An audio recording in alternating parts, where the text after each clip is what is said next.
Donc effectivement, on est là encore dans une période de pré-confinement et on a fait un appel aujourd'hui pour commencer à sensibiliser le personnel, parce que pour nous, cette période de Covid, elle a été extrêmement difficile à vivre au quotidien, mais en fait, notre mouvement, il existe depuis un an et nos revendications n'ont pas changé.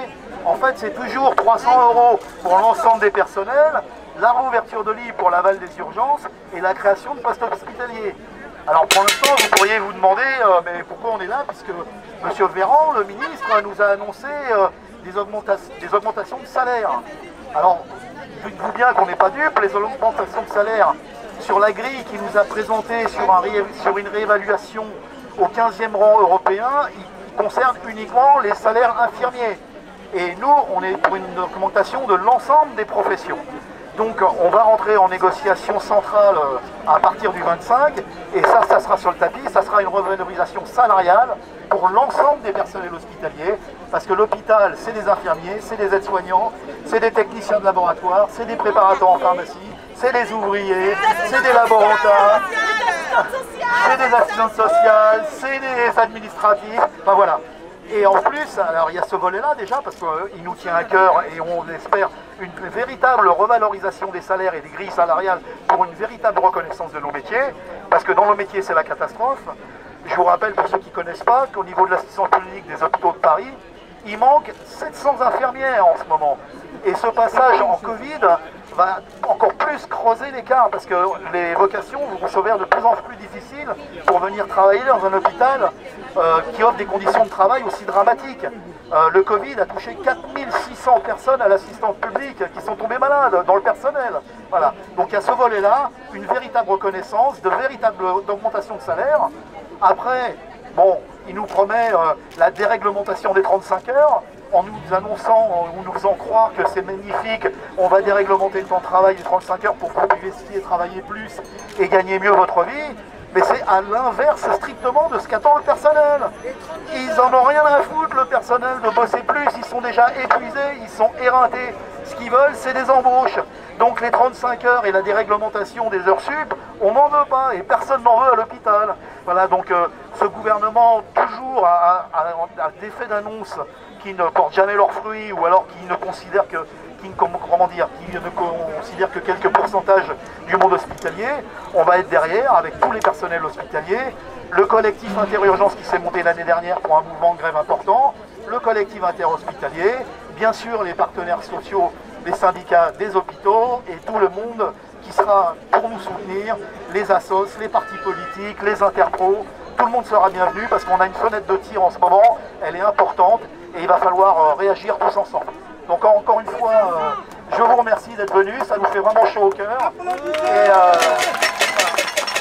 Et on vous espère très nombreux, ce n'est que le premier rassemblement et j'espère que dans Paris et dans toute la France, on sera aussi très nombreux à soutenir tous nos hospitaliers.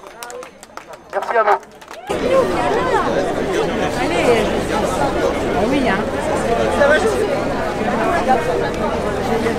vas y aller aussi? Moi, je vais me préparer pour mon CHSCT. On va y aller.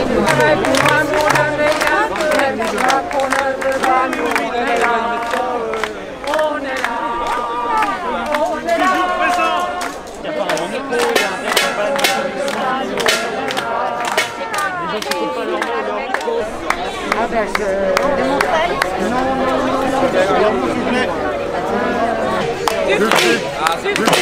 Pour l'hôpital public. Ouais, ils vont l'envoyer au travail. Pour l'hôpital public. Est-ce qu'il y a quelqu'un du collectif pour l'hôpital public? Voilà, parce qu'on a...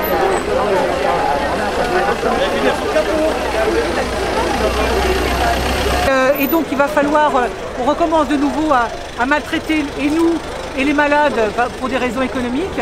Et nous on ne veut pas de ça. Nous on veut pas qu'on fasse comme en 14-18, qu'on dise plus jamais ça et qu'on recommence la prochaine fois. Vous vous rendez compte que moi j'ai vécu 2003, la canicule. Et déjà on disait on va piquer un jour de repos aux gens pour mettre des sous pour les vieux et après ils seront sauvés. Résultat des courses, ceux qui meurent le plus, ce sont les vieux, encore une fois. Et les jeunes aussi, bien sûr, mais beaucoup de vieux. Hein, donc on voit bien qu'il y a combien de temps 2003, ça fait 17 ans. En 17 ans, rien n'a évolué et depuis 10 ans, ça a même empiré. Et donc c'est pas que Macron, hein, c'était même avant. Hein.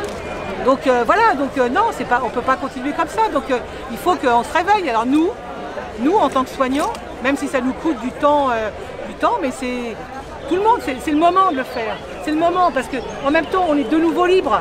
On peut de nouveau être dehors à discuter, c'est quand même extraordinaire. Ça veut dire que là, on reprend un peu notre terrain. Et notre terrain, c'est quand même celui de la rue et de la lutte. C'est ça notre terrain. Là, on nous a confinés.